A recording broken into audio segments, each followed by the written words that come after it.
सच झूठ में नहीं बदल जाएगा। तूने क्या मुझे मत रखा है? हा? मुझे सब खबर है कि मेरे इस घर से जाने के बाद इस घर में क्या क्या होता है, सब मालूम है मुझे। अच्छा, 7 साल हो गए हमारी शादी को, तुमने आज तक मुझे दिया ही क्या सिवाय दुख और तकलीफों के? मुझे क्या करना है क्या नहीं, किससे बात करनी किससे नहीं, क्या खाना है क्या नहीं, याद है कि मेरी सासों को भी तुमने अपना मोहताज बना दिया है। और कुछ नहीं मिला तो अब मेरे चरित्र पर उंगलियां उठा रहे हो। काश होती ऐसी मेरी किस्मत, कम से कम जीती तो सही में। नहीं मानूंगा मैं। और सुन, इससे पहले कि तू अपना ये मुंह काला करे, और तू कर भी क्या सकता है सिवाय गंदे और झूठे इल्जाम लगाने के? मेरा सच मेरे साथ है।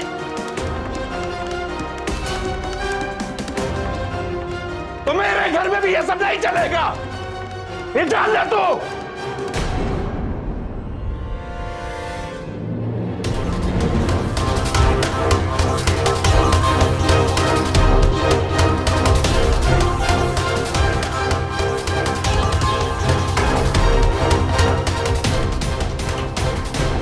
पति पत्नी का रिश्ता आपसी भरोसे पर टिका होता है, और अगर दोनों में से कोई एक भी इस भरोसे को तोड़े तो फिर इस रिश्ते को टूटते भी ज्यादा देर नहीं लगती है। रामवीर को यकीन था कि उसकी पत्नी मेघना के किसी के साथ विवाहेतर संबंध है, और यही बात इन दोनों के बीच हमेशा झगड़े और तनाव की वजह बनने लगी। अविश्वास वो चिंगारी है जो एक बार पैदा हो जाए तो फिर उसे भड़ककर आग बनते देर नहीं लगती। आखिर क्या वजह थी कि मेघना और रामवीर के बीच इतनी कड़वाहट और नफरत पैदा हो गई थी? क्यों आज ये दोनों इस मोड़ पर खड़े थे? ये जानने के लिए हमें इन दोनों की जिंदगी के कुछ महीनों पहले के पन्नों को पलटना होगा। भैया 10 रुपए बाद में ले लेना। नहीं नहीं नहीं मिलेगा। आज दे दीजिए। नहीं नहीं नहीं मिलेगा। क्या हुआ, कितने पैसे देने हैं? 10 रुपए। ये क्या, आज भी 10 रुपए कम? 10 रुपए दे दिए, अब ज्यादा बोलने की जरूरत ना है। ले बेटा, ये लीजिए। चल। रिक्शा। मौसी, पैसे कल लौटा दूंगी, वो मैं सोनू के पापा से लेना भूल गई। मैं तेरा हाल अच्छे से समझती हूँ बेटा। ये रामवीर भी न जाने कौन सी मिट्टी का बना है। अच्छी खासी लुगाई है लेकिन ठीक से रखना ही नहीं जानता है। नहीं नहीं मौसी, ऐसी कोई बात नहीं है। कब तक उसकी गलतियों को छुपाएगी तू? मैं क्या, सारा मोहल्ला जानता है रामवीर कैसा है। जब से तू ब्याह के आई है ना, तुझे मैंने बेटी जैसे समझा है, इसीलिए तो तेरी चिंता लगी रहती है मुझे। चिंता की कोई बात नहीं मौसी, जहाँ प्यार होता है वहीं तो झगड़ा होता है ना। सोनू के पापा मुझे प्यार भी बहुत करते हैं। अरे भैया रोक दो जरा। कितने पैसे हुए? ये लो मौसी, आपका सामान। मैं चलती हूँ। अरे छोरी, अब यहाँ तक आई है तो भीतर आके चाय भी पी जा। सोनू स्कूल से आ गया होगा ना, और फिर उनके आने का भी टाइम हो रहा है। मैं चलती हूँ मौसी। अरे जसवंत, नमस्ते। नमस्ते। ये मेरा भांजा है जसवंत। अच्छा मौसी, मैं चलती हूँ। ठीक है। बेचारी इतना दर्द, इतनी तकलीफ सहती है, फिर भी अपने घर का कितना ख्याल रखती है ये। न जाना ये रामवीर को कब अकल आएगी। अब तू क्या देखने लग गया? घर में सब कैसे हैं? सब ठीक है बुआ। तेरे बापू तो कभी इधर आते ही नहीं, है ना? भैया भैया वो 300 रुपए चाहिए थे, किताबें खरीदनी है। हाँ तो ले लेना बेटा। हाँ, पर नंबर इस बार भी अच्छा आना चाहिए था। मैं पूरी कोशिश करूंगी भैया। जा पास में नीचे रखा है, जाके ले ले।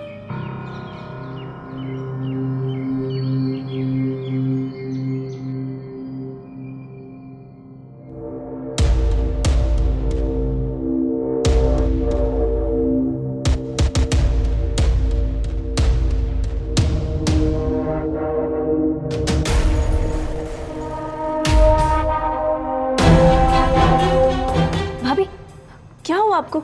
मेरा पाँव फिसल गया, शायद मोच आई। आप यहीं रुकिए, मैं आपके लिए अभी मेडिकल स्टोर से बाम लेके आती हूँ। कोई जरूरत नहीं है बाम लाने की। इस घर में अगर इस तरीके से छोटी छोटी बातों पर पैसा खर्चा होने लगा तो इस घर का तो बेड़ा पार है। लेकिन भैया भाभी को मैंने कहा ना, नहीं तो नहीं। तुझे कॉलेज के लिए देरी हो रही है, जा।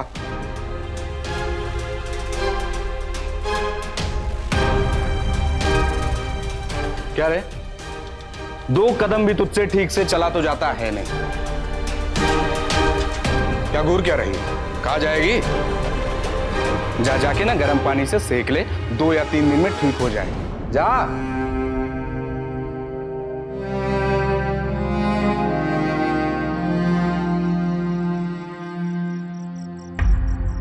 ये कहाँ से लाई? मेडिकल स्टोर से। वो भैया ने जो पैसे दिए थे ना किताबों के लिए, उसी से। और अब किताबें कहाँ से आएंगी? भाभी भैया से कह दूंगी और पैसे चाहिए किताबों के लिए, मना थोड़ी ना करेंगे। भाभी भैया बुरे नहीं है, वो क्या है ना, एक तो उनकी छोटी सी नौकरी, ऊपर से हम सबकी जिम्मेदारी, शायद इसी वजह से बस थोड़े से चिड़चिड़े हो गए हैं। पर आप चिंता मत कीजिए, जैसे ही अच्छे पैसे आने लगेंगे ना, भैया फिर से अच्छे हो जाएंगे, सच में।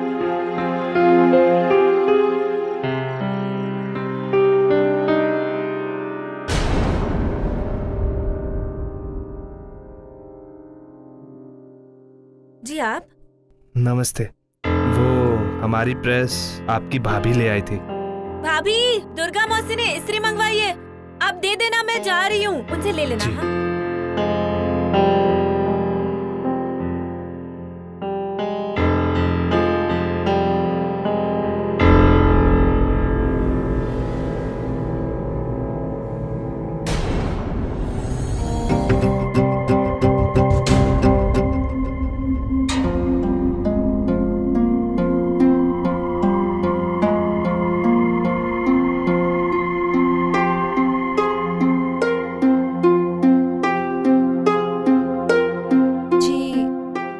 जी वो प्रेस।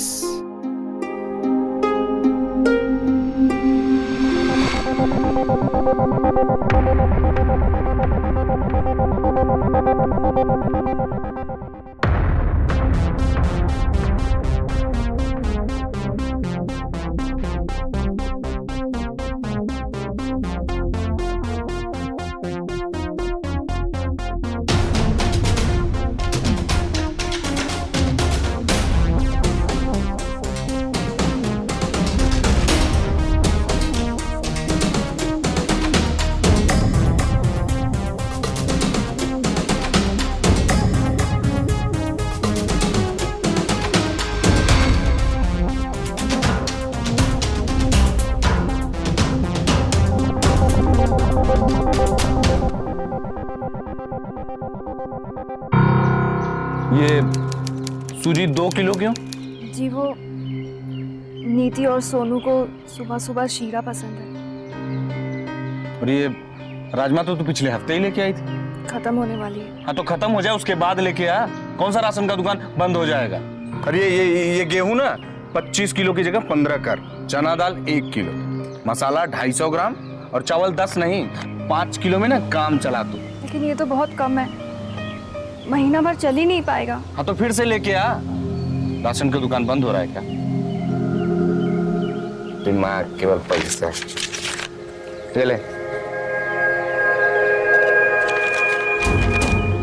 जी वो 20 रुपए और चाहिए थे, वो आते वक्त रिक्शा का किराया। ओह, तो रिक्शा से आएंगी या? क्यों? राशन वाले का दुकान 10 कोस दूर है क्या? 2 गली छोड़ के पैदल नहीं आ सकती है तुम? और कौन सा तुझे पूरे मोहल्ले का राशन लेके आना है? राशन तो सिर्फ घर का लाना है, तो तू ला सकती है वो। जब मुंह खोलना ना तो सिर्फ पैसे के लिए खोलना, बचत तो जानती हो नहीं तुम।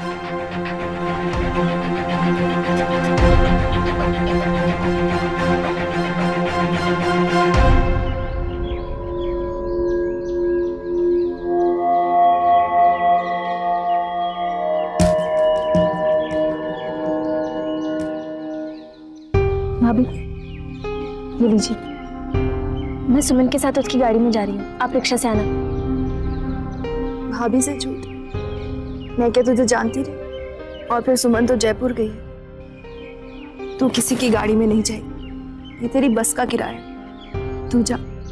लेकिन मैं अपने आप ले आऊंगी, एक एक करके ले आऊंगी, क्या हुआ? चल तू जा, अभी देरी हो जाएगी। चल जा।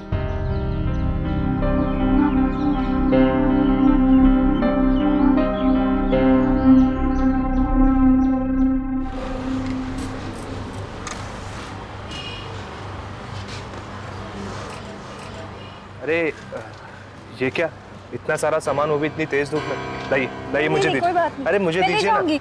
दीजिए। चलो रिक्शा में चलते रिक्शा की कोई जरूरत नहीं है, घर पास में ही है। हैं। आपको जरूरत नहीं है लेकिन मुझे तो है ना। देखिए मैं वहीं रहता हूँ, आपको भी छोड़ दूंगा। चलिए आइए, चलिए ना।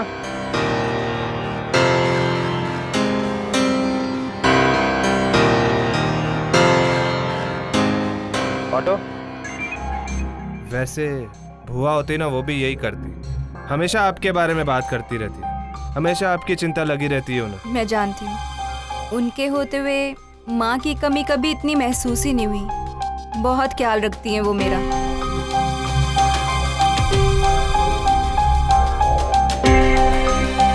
जी वो घर आ गया। भैया ऑटो रुका दो। चलिए आपको घर छोड़ देता हूँ। जी मैं खुद चली जाऊंगी। अरे इतना सामान है, चलिए मैं आपको छोड़ देता हूँ।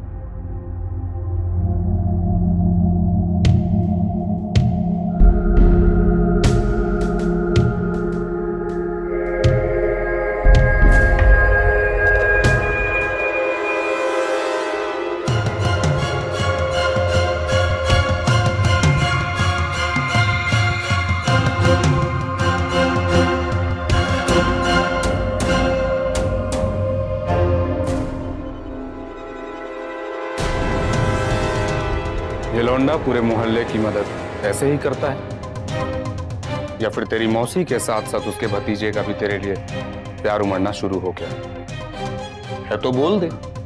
भाभी बहुत भूख लगी है, अगर खाना तैयार है तो दे दीजिए ना। अब रोज देरी से खाना खाने की आदत है। मैं तो कहूं भूखे मरने, क्योंकि अब तेरी भाभी का ध्यान किचन से ज्यादा कहीं और है। भाभी चलिए।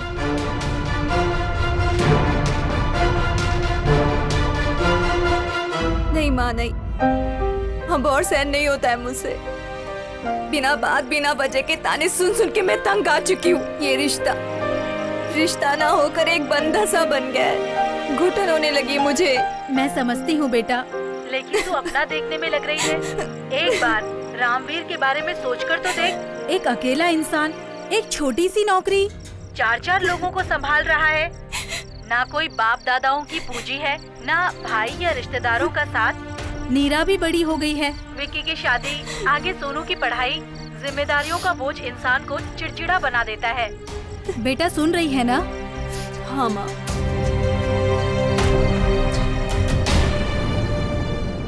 मौसी भुआ मंदिर गई है सत्संग के लिए। ठीक है।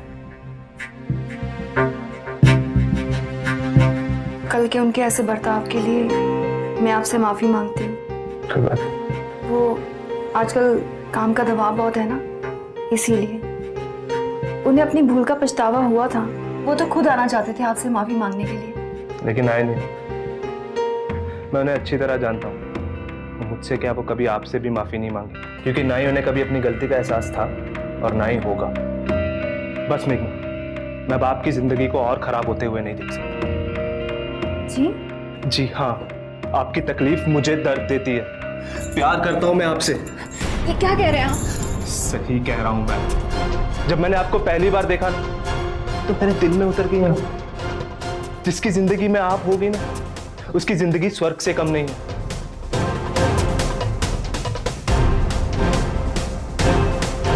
अगर ये बात रामवीर नहीं समझ सकता तो उसे तुम्हारा पति होने का कोई अधिकार नहीं है। मैं तुमसे शादी करूंगा मेघना, तुम्हें जिंदगी की हर एक खुशी दूंगा जिस पर तुम्हारा अधिकार है।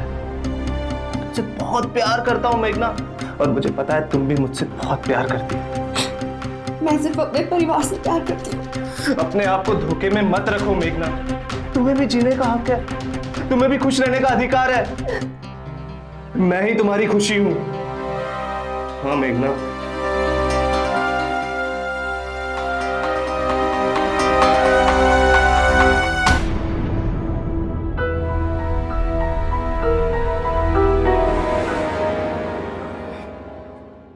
पानी दे।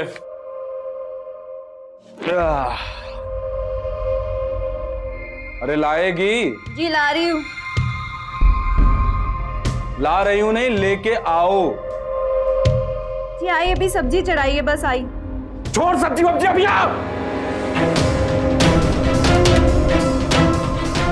क्या रे, आजकल देख रहा हूँ कि तेरे तेवर बड़े बदले बदले हैं। वो क्या कह रहे हैं आप? उसने जरा सी हमदर्दी क्या दिखाई आपने? आपने तो बात ही पकड़ ली। पकड़ तो लेता हूं मैं, और चेहरे को ना ज्यादा भोला मत बना। मुझे अच्छे से पता है कि आजकल तेरे इस मन में किस तरह के सपने हिलोरे खा रहे हैं, मालूम है मुझे, समझे?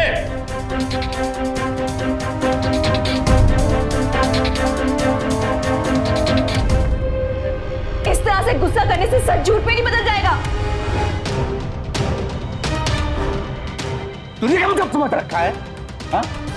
मुझे सब खबर है कि मेरे इस घर से जाने के बाद इस घर में क्या क्या होता है, सब मालूम है मुझे। अच्छा, 7 साल हो गए हमारी शादी को, तुमने आज तक मुझे दिया ही क्या सिवाय दुख और तकलीफों के?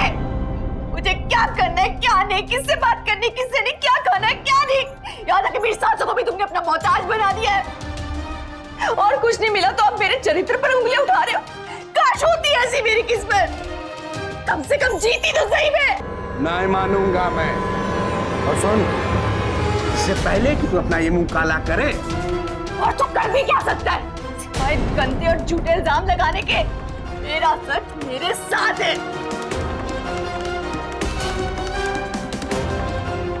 तो मेरे घर में भी ये सब नहीं चलेगा, ये जान ले तू। वैवाहिक संबंधों की इमारत पति पत्नी के परस्पर प्रेम, विश्वास और इज्जत पर टिकी होती है।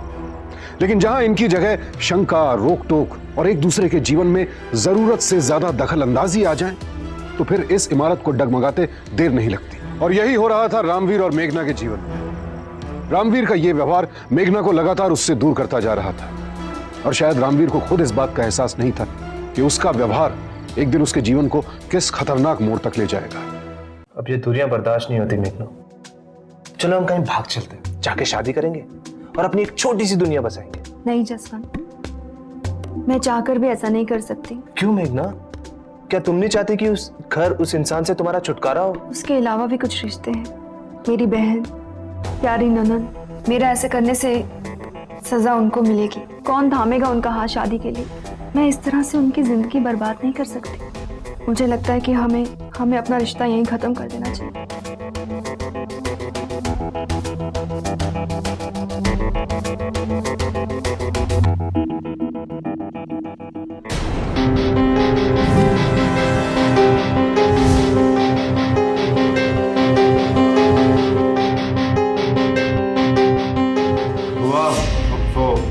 वो मेघा,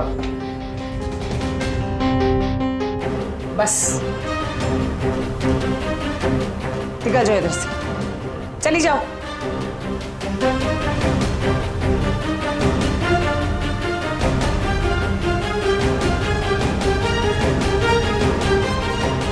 जसवंत रुक जा, रुक जा जसवंत, मैंने कहा था तेरे को, हमारी बात नहीं सुनेगा तू, रुक जा, कोई जरूरत नहीं जाने की, रुक जा, चल अंदर चल, चल मैंने कहा। शादीशुदा होते हुए भी प्यार के लिए तरस रही मेघना का पैर जरा सी हमदर्दी मिलते ही फिसल गया। उसे जो अच्छा लगा उसने किया, लेकिन अपने इस कदम की वजह से कहीं ना कहीं उसके मन में अपराध बोध भी था, और इसीलिए उसने जसवंत से अलग होने का फैसला किया। लेकिन कदम बहकना जितना आसान होता है, बहके कदमों को संभालना उतना ही मुश्किल। तो अब क्या होगा मेघना के साथ? क्या वो निकल पाएगी रिश्तों के इस भंवर से, वो भंवर जो खुद उसकी करनी का ही परिणाम था? चलो भाभी, मैं कॉलेज जा रही हूँ।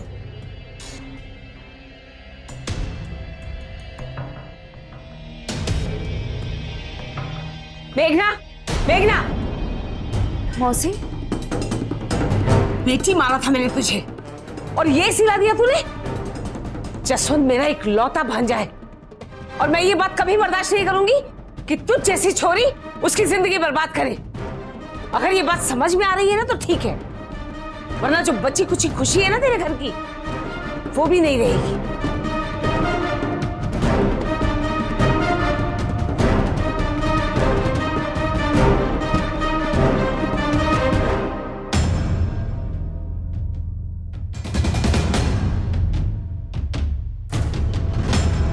कुछ कह रही थी दुर्गा मौसी?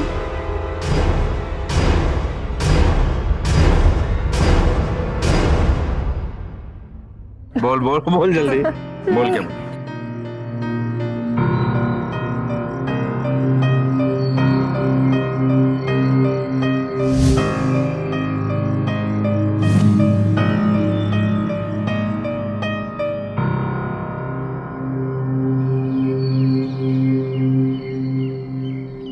बहुत घबरा रहा है, ना जाने क्या होने वाला है। घबराने की जरूरत नहीं है, मैं हूं ना तुम्हारे साथ। दुर्गा मौसी का बहुत डर लग रहा है मुझे। कल ना जाने उससे क्या बात कर रही थी, मैं पूरी रात नहीं सो पाई और वो भी आजकल चुप से हो गई। देखो मैंने सब सोच लिया, तुम थोड़ा सब्र रखो, सब ठीक हो जाएगा। अब मुझे घर जाना चाहिए, पहले ही बहुत देर हो चुकी है। चलो मैं तुम्हें छोड़ देता हूँ। नहीं, मैं अपने आप चले जाऊँ। अरे मैं छोड़ देता हूँ, चलो चलो।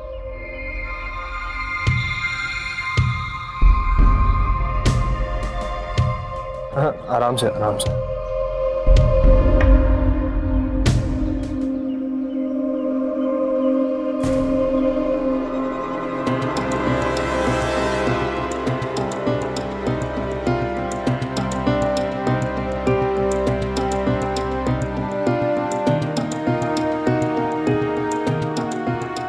कहाँ गया था? बस यहीं गया था। मैंने तुझे मेघना के घर से निकलते हुए देखा है। अच्छा अच्छा। हुआ रुको, बात समझने की कोशिश करो। अब ना कुछ समझने को बचा है ना सुनने को। अगर बुआ की बात नहीं माननी ना तो बुआ को अपनी शक्ल दिखाने की जरूरत नहीं है। कसम है तुझे, अगर यहाँ से हिला भी हुआ। मेघना, मेघना, मेघना, मौसी? अरे मौसी, हाँ? मत बोल मौसी मुझे। समझाया था ना तुझे, जसवंत से दूर रहे, समझ में नहीं आया तेरे? तेरी जैसी लुगाई मैंने आज तक नहीं देखी। मौसी क्या हुआ है? कुछ नहीं, तू अंदर जा, अंदर जा। पर भाभी, मैंने कहा ना तू अंदर जा। एक बात कान खोल के सुन, जसवंत की तरफ आंख उठाकर भी देखा तो मुझसे बुरा कोई नहीं होगा। मौसी,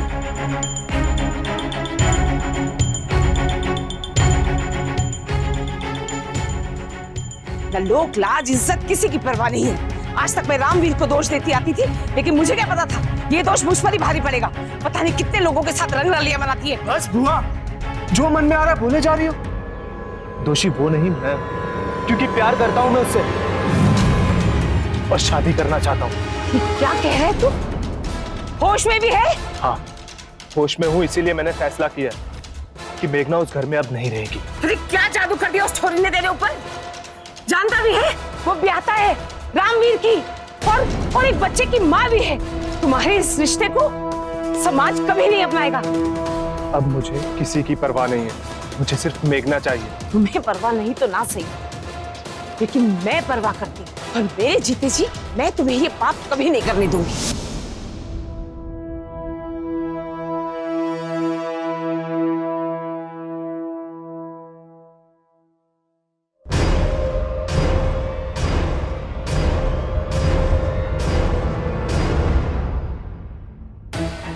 ये आपकी पत्नी का है? आपकी पत्नी की बॉडी पूरी तरह से जल चुकी है। शिनाख्त के लिए बताइए कि क्या ये ज्वेलरी उन्हीं की है? हाँ ये मेघना का ही है। मेघना अच्छी लड़की थी, रामवीर उस पर बिना बात गुस्सा किया करता था। आप जानते हो मेघना के बारे में? साहब आए दिन उन दोनों के बीच झगड़ा होता था, नर्क बना दिया था उसने इस बेचारी का जीवन। सजा तो मिलनी चाहिए। रामवीर, रामवीर, रामवीर नीचे आओ, नीचे आओ। क्या हुआ इंस्पेक्टर साहब? तुम्हारे नाम का अरेस्ट वारंट है, अपनी पत्नी को सुसाइड के लिए उकसाने के लिए। चलो। क्या बोले इंस्पेक्टर? चलिए। इंस्पेक्टर साहब मैं कह रहा हूं चलो। कई बार इंसान अपनी परेशानियों से तंग आकर उनसे हमेशा के लिए छुटकारा पाने के लिए अपने आप को खत्म करने का फैसला कर डालता है, जो कि एक बेहद गलत फैसला है। न सिर्फ नैतिक रूप से बल्कि यह कानूनन भी अपराध है। आईपीसी की धारा 309 के तहत आत्महत्या की कोशिश के लिए सजा का प्रावधान है, लेकिन किसी को आत्महत्या करने के लिए उकसाना या मजबूर करना इससे भी बड़ा अपराध है, और इसके लिए आईपीसी की धारा 306 के तहत 10 साल तक की कैद की सजा का प्रावधान है। तो आखिर कौन था मेघना की मौत के लिए जिम्मेदार? उसकी मौत के लिए कोई दोषी था या उसकी मौत में अब भी कोई राज छिपा था? भैया, सोनू आपको और भाभी को बहुत याद करता है। अब तो समझाने पर भी नहीं समझता। दिन भर बस आप दोनों से मिलने की रट लगाए रखता है। जानता, महीनों हो गया मुझे, पर ये लोग मुझे बेल ही नहीं दे रहे। भैया आप चिंता मत कीजिए, मैंने एक लॉयर से बात की है, वो जल्दी आपको बेल दिलवा देंगे। पता नहीं मेघना ने ऐसा क्यों किया। मैं बहुत बुरा आदमी हूं। मैंने कभी उसे समझा ही नहीं और ना ही समझने की कोशिश की, और आज जब वो नहीं है तो उसके ना होने का एहसास कर रहा हूं। मैं उसे वो प्यार दे ही नहीं पाया। काश दे पाता। मैंने अपने हाथों से अपना घर बर्बाद कर दिया। मैं ही उसके मौत का जिम्मेदार। नहीं भैया, ऐसा मत कहिए। झगड़े तो आप दोनों के बीच पहले भी हुआ करते थे, पर इस वजह से भाभी इतना बड़ा कदम कभी नहीं उठा सकती। पता नहीं मुझे ऐसा क्यों लग रहा है कि जरूर इसके पीछे कोई और वजह है। मैं समझा नहीं। और वजह? उस दिन दुर्गा मौसी आई थी घर पर, और भाभी का और दुर्गा मौसी का बहुत बड़ा झगड़ा भी हुआ था। वो बार बार भाभी से जसवंत से दूर रहने के लिए कह रही थी। काफी बुरा भला भी कहा उन्होंने। कई दिनों से मुझे भी लग रहा था कि कोई ना कोई बात तो जरूर है, और मैं कभी भी उसको चोट नहीं पहुंचाना चाहता। इसलिए कई दिनों से मैंने उसे बुरा भला कहना भी बंद कर दिया। और आज जब तुम कह रही हो तो जरूर कोई बात तो जरूर थी। सर मैं सच कह रही हूँ, भैया भाभी के बीच झगड़े तो रोज हुआ करते थे, पर मेरे भैया इतने बुरे भी नहीं थे, और मेरी भाभी ये बात अच्छे से जानती थी। और सर आप ही सोचिए, कोई झगड़े की वजह से इतना बड़ा कदम थोड़ी ना उठाएगा। बात तो तुम सही कह रही हो, कोई झगड़े की वजह से सुसाइड नहीं करेगा, लेकिन यही झगड़े अगर रोज के हो तो इंसान अच्छा बुरा नहीं सोचता, जो कि तुम्हारी भाभी ने किया। मेरी भाभी ऐसा कभी नहीं कर सकती। तो तुम्हारा मतलब है किसी और ने मारा है तुम्हारी भाभी को? मारा या नहीं ये तो नहीं पता सर, पर वो जो कोई भी है वो मेरी भाभी की मौत का जिम्मेदार जरूर है। कौन? सर यही है दुर्गा मौसी का घर। या तो ताला लग रहा है। सर आसपास में चेक करते हैं। चलो। श्री, वो दुर्गा मौसी जो वहाँ रहती है कहाँ गई है वो? पता नहीं, मेघना कितने दिन से ही लापता है। सर मैंने कहा था ना आपसे। आप चिंता मत करो, हम ढूंढ ही लेंगे, आखिर बच के जाएगी कहाँ। दुर्गा मौसी कहाँ है ये सिर्फ एक इंसान बता सकता है, जसवंत। कौन जसवंत? उनका भांजा लखनऊ में रहता है, अक्सर हमारे घर आता रहता था, उसे जरूर पता होगा।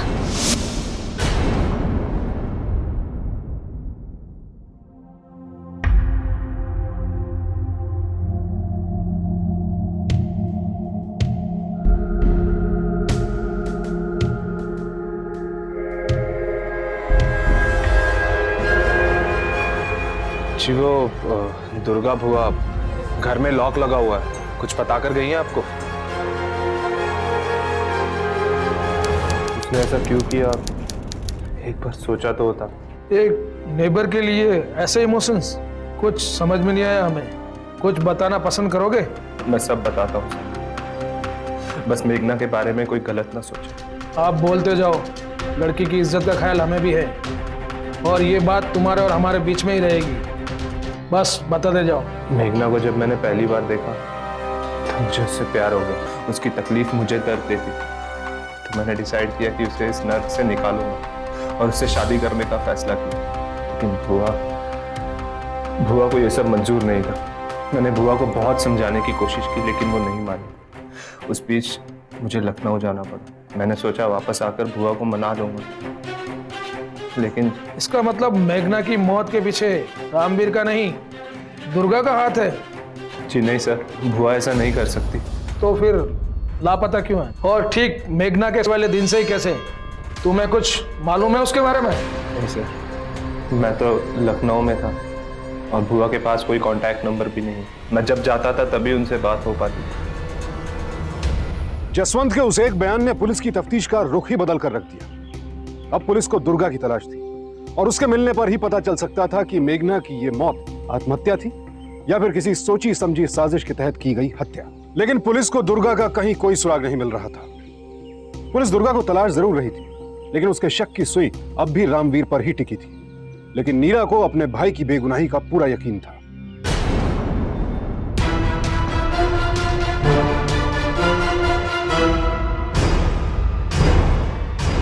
क्या?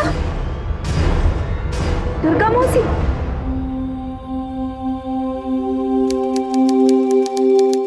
सर, अनिल भैया ने फोन पर यही पता बताया, जसवंत यही रहता है। लेकिन ऊपर तो जाकर आए, ऊपर तो लॉक लगा हुआ है। सर पड़ोसी से पूछते हैं।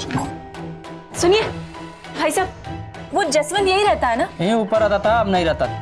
अब नहीं रहता। इनमें से किसी को देखा है तुमने? सर इस आदमी को तो देखा है, लेकिन इसके साथ इस औरत को कभी नहीं देखा। इनमें से किसी को देखा है तुमने? हाँ, ये तो जसवंत है। मेरी दुकान में चाय पीने आता है, लेकिन इस औरत को कभी नहीं देखा इसके साथ। मैंने सुना है वो यहाँ से जा रहा है, उसके घर का भी सौदा हो गया है, 2-3 दिन में जाने वाला है। कलेजे को ठंडक मिल गई, बेमतलब के परेशान कर रखा है पुलिस को। सर मैं सच कह रही हूँ, मुझे पूरा यकीन है कि दुर्गा मौसी और जसवंत इस चीज से जुड़े हुए हैं। आप मेरा विश्वास करके तो देखिए। और कितना विश्वास करोगे मैडम जी? पुलिस को अपने हिसाब से काम करने दो। और हाँ, अब फोन तभी करना जब सच अपनी आंखों से देख ना लो।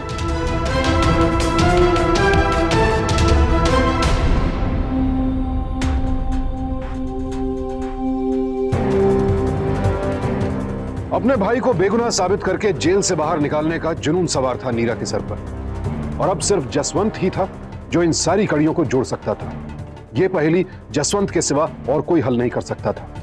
इसीलिए नीरा जसवंत की हर गतिविधि पर पैनी निगाह जमाए हुए थी।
आप जल्दी आइए, मैं यहाँ पे चांद पोल के पास नागा नगरी में हूँ।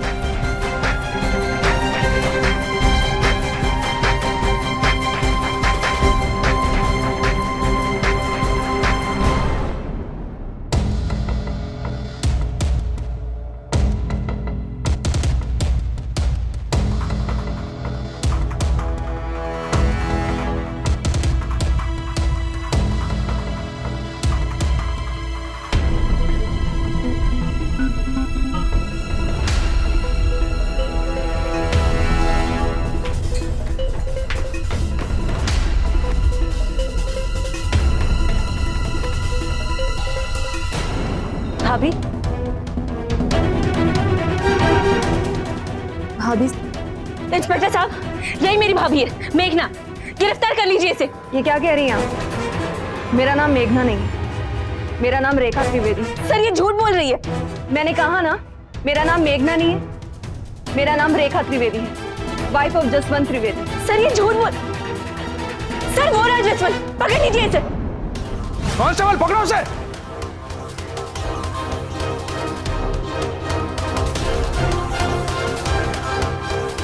पकड़ो, चलो ले जाओ इसे।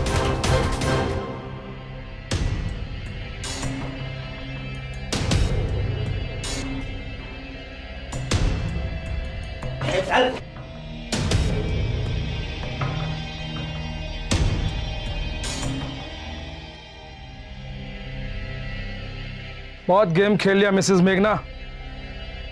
सर मैं आपको सब सच सच बताता हूँ सर, मुझे मेघना को देखते ही प्यार हो गया था। मेरे लिए उसे चाहना ही काफी था, लेकिन जब मैंने रामवीर के बुरे व्यवहार को जाना तो मुझसे रहा नहीं गया। मैं मेघना को सपोर्ट करने लगा। मेघना को भी शायद सच्चे प्यार की तलाश थी जो उसे मुझ पे मिली। सब ठीक चल रहा था, लेकिन तभी दुर्गा भुआ, उनको हमारे बारे में पता चल गया और सब स्थिति बिगड़ती चली गई। मैंने मेघना से शादी करने का फैसला कर लिया था, लेकिन मेघना लोग लाज के डर से अपना घर छोड़ने के लिए तैयार नहीं थी। पर मैं भी अपनी जिद पे अड़ा रहा। आखिर हमने रास्ता निकाल ही लिया। मुझे बहुत डर लग रहा है जसवंत। दुर्गा मौसी ने धमकी दी है, अगर उन्होंने रामवीर को कुछ बता दिया ना तो मुझे जान से मार देगा वो। ठीक यही होगा कि हम सब कुछ भूल जाए और अपने इस रिश्ते को यहीं खत्म कर दें। नहीं मेघना, ये तुम कैसी बात कर रही हो? मैं तुम्हारे बगैर जी नहीं सकता और ना ही तुम्हें इस हालत में छोड़ सकता। ठीक है, तो मेरा मरना ही ठीक होगा। क्या बोल रही हो तुम मेघना? हाँ, मुझे मरना होगा जसवंत, मुझे मरना होगा। मुझे मरना होगा, लेकिन सिर्फ इस दुनिया के सामने। मौत के बाद मुझे कोई याद करने वाला तो है नहीं। रामवीर और इन लोगों से छुटकारा पाने के लिए मुझे अपनी झूठी मौत का नाटक रचना ही होगा, और उसके बाद हम अपनी नई जिंदगी की शुरुआत कर पाएंगे। लेकिन मेघना, अगर तुम सुसाइड करती हो तो तुम्हारी डेड बॉडी का क्या होगा? मतलब अगर तुम्हारी डेड बॉडी नहीं मिली तो लोग कैसे सच मानेंगे कि तुम मरी हो? मुझसे गलती हो गई, मुझे माफ कर दो मौसी। मैं आपको समझ ही नहीं सकी, इसीलिए मैं अपनी गलती सुधारूंगी। आप बस मुझे एक मौका दो।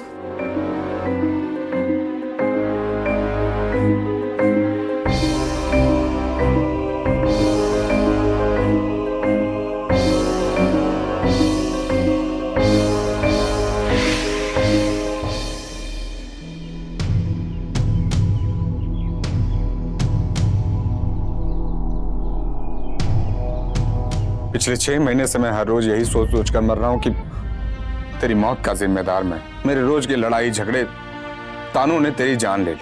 अपने बेटे से मैं नजर तक नहीं मिला पाता। लगता है कि जैसे उस मासूम को अनाथ करने वाला मैं ही। पर मुझे आज बहुत अफसोस होता है अपनी सोच पर। तुझ जैसी औरत को तो मुझे उसी दिन मार देना चाहिए जिसने अपने नाजायज अरमानों को पूरा करने के लिए किसी जिंदा औरत को मार दिया।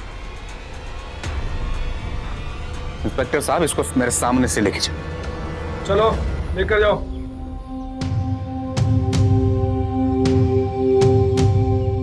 प्यार पाने का हक हर किसी को है, लेकिन उसे हासिल करने का यह तरीका किसी भी सूरत में सही नहीं है। अगर मेघना अपने पति से नाखुश थी तो वो उससे अलग हो सकती थी, उससे तलाक लेकर जसवंत के साथ एक नई जिंदगी शुरू कर सकती थी। लेकिन इस सब से अलग जो रास्ता उसने इख्तियार किया वो सिर्फ गलत ही नहीं बल्कि कायरतापूर्ण किया गया एक संगीन अपराध भी था। अपने इस खेल में उसने अपने बच्चे तक की परवाह नहीं की। मेघना को दुर्गा की हत्या के आरोप में आईपीसी की धारा 302 के तहत गिरफ्तार किया गया। इस धारा में आजीवन कारावास से लेकर मृत्युदंड तक का प्रावधान है। जसवंत को अपराध में मेघना का सहभागी होने और पुलिस को झूठा बयान देने के आरोप में आईपीसी की धारा 37, धारा 177 और धारा 191 के तहत दोषी पाया गया। आज दोनों ही जेल में अपने किए की सजा भुगत रहे हैं। इसीलिए सावधान रहिए हदें तोड़ती उन कामनाओं से जो किसी भी इंसान को अंधा बना दे और एक साथ कई जिंदगियां तहस नहस कर दे। इसी विनती के साथ अब मैं सुशांत सिंह आपसे विदा लेता हूं। फिर मुलाकात होगी ऐसी एक और सत्य घटना के साथ। देखते रहें सावधान इंडिया, इंडिया फाइट्स बैक। तो सावधान